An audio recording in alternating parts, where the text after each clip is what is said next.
देखा था कि मोहम्मद गौरी लगातार तरक्की कर रहा है और इसने अपना नेक्स्ट अभियान 1179 ईस्वी में पंजाब पर आक्रमण किया।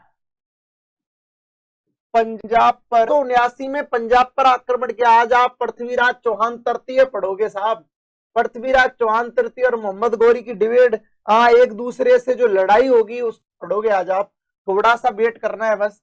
1179 ईस्वी में पंजाब पर आक्रमण किया और यह युद्ध मोहम्मद, ये भी क्वेश्चन आपके सही है कि खुसरू शाह कौन था, तो खुसरू शाह की अपन बात कर ले दोस्तों। खुसरू शाह गजनी का अंतिम शासक था, गजनी साम्राज्य का अंतिम शासक है तो कौन दोस्तों, खुसरू शाह। इसके अलावा भी मैं बात कर लूं खुसरू शाह की, खुसरू शाह ने, यहां पर आप खुसरू शाह को देख रहे हो, बिल्कुल, बहुत बहुत धन्यवाद सभी को, धन्यवाद दोस्तों।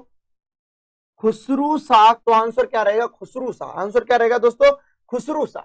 गौरी की क्या हो जाती है, जीत हो जाती है और गौरी का रथ यही नहीं थमता है। 1182 में, 1182 ईस्वी में गौरी देवल पर आक्रमण करता है, देवल पर आक्रमण करता है।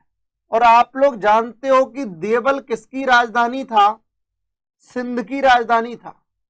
सिंध कहां पर है दोस्तों, पाकिस्तान में है। सिंध कहां पर है, पाकिस्तान में है। और दोस्तों याद रखना, यहां पर गौरी से लड़ने के लिए सुमरा शासक आया, शासक अधीनता स्वीकार कर लेता है। सुमरा शासक क्या स्वीकार कर लेता है, अधीनता स्वीकार कर लेता है। यहां पर गौरी में बात कर लेते हैं, आगे थोड़ा सा और बढ़ जाते हैं। तो 1179 में पंजाब पर आक्रमण किया और गौरी ने खुसरू शाह को परास्त किया, जो कि गजनी का अंतिम शासक था, गजनी साम्राज्य का, जिसमें मोहम्मद गौरी की जीत हो जाती है। गौरी का जो विजयी अभियान था वो यही नहीं रुकता। तो दोस्तों अपन बात करें 1182 में देवल पर आक्रमण करता है, सिंध पाकिस्तान में पड़ता है। यहां पर गौरी के विरुद्ध सुमरा शासक खड़ा था, VS लिखा हुआ, वर्सेज मतलब विरुद्ध। तो सुमरा शासक ने अधीनता स्वीकार की और यहां पर मोहम्मद गौरी की क्या हुई, जीत हुई। इसके बाद 1185 में, 1185 में गौरी ने सियालकोट जीता। गौरी ने क्या जीता, सियालकोट जीता। इसके बाद 1186 ईस्वी में गौरी ने लाहौर जीता। 1186 ईस्वी में गौरी ने लाहौर जीता। लाहौर,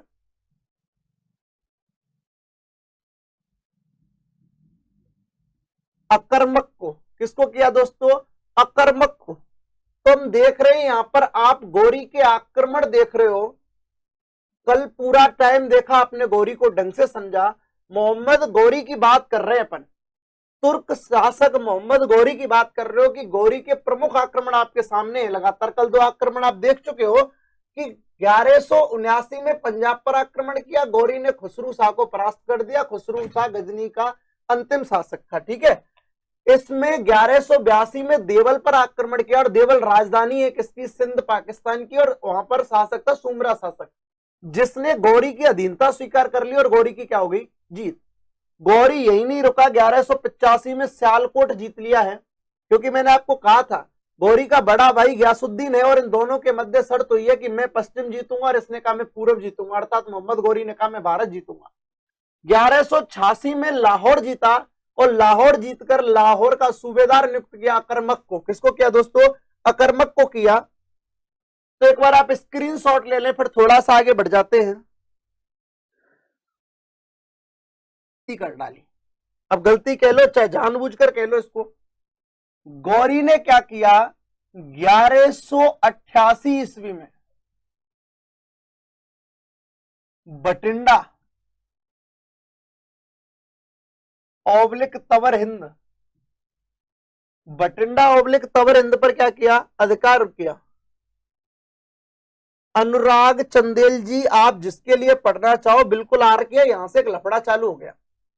कहते हैं कि दिल्ली तक अधिकार था चौहान डायनेस्टी का, चौहान वंश का, चौहान साम्राज्य का, और जो पूर्वज था पृथ्वीराज चौहान तृतीय का ताऊ था, उसका नाम था विग्रहराज चतुर्थ।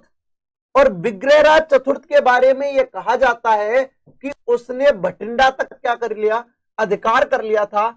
जब बठिंडा तक अधिकार कर लिया, इससे पहले भी याद रखना एक और कांड होता है, बिल्कुल एक और कांड होता है 1182 में। बंडाणक नामक जाति को, जो कि सतलज क्षेत्र से, बठिंडा क्षेत्र से आती है, बंडाणक जाति को पृथ्वीराज चौहान तृतीय बुरी तरीके से खदेड़ते हुए ले जाता है और तवर हिंद बठिंडा पर अधिकार कर लेता है। कहते हैं कि यहां तक साम्राज्य का विस्तार था किसके का, पृथ्वीराज चौहान तृतीय का। अब पृथ्वीराज चौहान तृतीय का भी अधिकार है बठिंडा तवरिंद पर, वो कहता है कि मेरा है। मोहम्मद गौरी ने जीत लिया, ईगो हर्ट हो गया पृथ्वीराज चौहान का। पॉइंट ध्यान रखना, नोट। यह घटना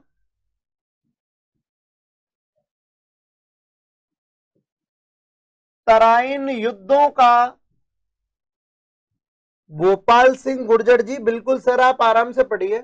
तो दोस्तों 1188 में बठिंडा तवरिंद पर मोहम्मद गौरी ने अधिकार कर लिया, जिस पर 1182 में पहले अधिकार कर लिया पृथ्वीराज चौहान तृतीय पर। पृथ्वीराज चौहान तृतीय का ईगो हर्ट हो गया।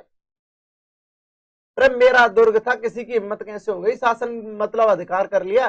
तो पृथ्वीराज ने भेज दिया, रे या तो खाली कर दो नहीं तो ठोकूंगा, क्योंकि पृथ्वीराज का भी मामला खतरनाक था। पृथ्वीराज भी जोरदार ठुकाई करने में माहिर था, इससे पहले कितनों को ठोक चुका है, उसकी लिस्ट भी बड़ी है, क्योंकि उसने भी दिग्विजय की नीति का अनुसरण किया है। और 1177 से गुड़गांव के युद्ध से 1180 से लेकर 1182 तक, 80 में गुड़गांव का युद्ध, इसके अलावा 78 गुड़गांव, 80 में बंडाणक, 82 में अपने महुआ का युद्ध, उसके बाद भी प्रतिहार नरेश भीम द्वितीय को घुटनों पर टिकाना, उससे संधि करना, संधि के लिए मजबूर करना, जयचंद गढ़वाल की पुत्री सहयोगिता को लेकर आना, ऐसे बहुत कारनामे कर चुका है कौन, पृथ्वीराज चौहान तृतीय। और आला और ऊदल को युद्ध में मार चुका है।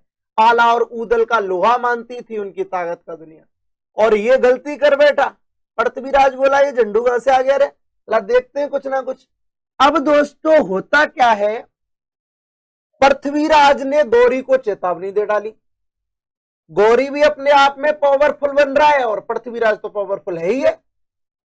कहते हैं कि गौरी ने संधि करनी चाहिए, कर सुन रहे तो प्यार से भाई इस डील को कर ले। तो दोस्तों याद रखना, नोट लगा रहा हूं मैं यहां पर, मोहम्मद गौरी को पता था पावरफुल शासक है कौन, पृथ्वीराज। इस समस्या के समाधान हेतु के समस्या के विषय में देखो दोस्तों कौन आया। दोस्तों याद रखना, मोहम्मद गौरी के पास पृथ्वीराज से संधि वार्ता हेतु कौन आया है, किवाम उल मुल्क कौन आया है। दोस्तों मैं यहां पर बड़े बड़े शब्दों में स्टार लगा रहा हूं कि पृथ्वीराज की तरफ से मोहम्मद गौरी के विरुद्ध, ध्यान रखना, पृथ्वीराज के पास मोहम्मद गौरी की तरफ से कौन आया, किवाम उल मुल्क आया। लेकिन इस प्रस्ताव को पृथ्वीराज ने ठुकरा दिया। पृथ्वीराज ने कहा मुझे बठिंडा चाहिए, तवरिंद चाहिए, मुझे संधि में कोई विश्वास नहीं है। नहीं तो मैं क्या करना चाहता हूं दोस्तों, युद्ध करना चाहता हूं। युद्ध का आह्वान किया दोनों ने आपस में, और इसका परिणाम निकला तराइन का प्रथम युद्ध। कौन सा युद्ध दोस्तों, तराइन का प्रथम युद्ध। तो एक बार आप स्क्रीनशॉट ले लीजिए यहां तक, बिल्कुल राजपाट। थोड़ा सा आगे बढ़ते हैं, राजपाल। अब दोस्तों अपन बात करते हैं प्रसिद्ध युद्धों की, प्रमुख युद्धों की। थोड़ा मार्कर सेट कर लेता हूं भाई, थोड़ा अच्छा युद्ध ढंग से समझना और सुनना है इसको। तराइन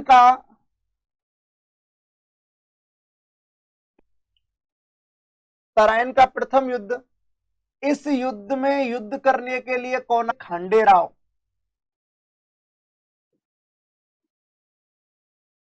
गौरी की युद्ध में क्या होती है दोस्तों, जबरदस्त और बुरी तरीके से हार होती है। यहां पर पृथ्वीराज की क्या होती है, जीत होती है। नोट,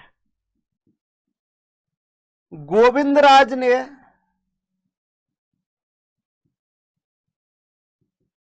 गौरी को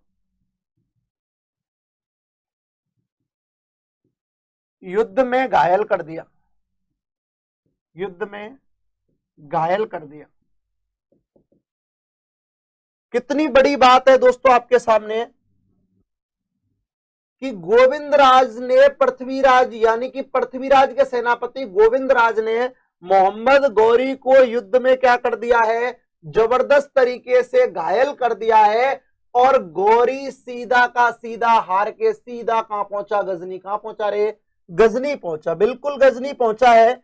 और यहां पर गजनी पहुंचने के बाद भी अपन बात करें, और इसने कसम खा ली कि मैं जब तक महलों में एंट्री नहीं मारूंगा, जब तक मैं महल में प्रवेश नहीं करूंगा, अपनी मैडमों से नहीं मिलूंगा, तब तक मैं पृथ्वीराज को युद्ध में दोबारा परास्त नहीं कर देता।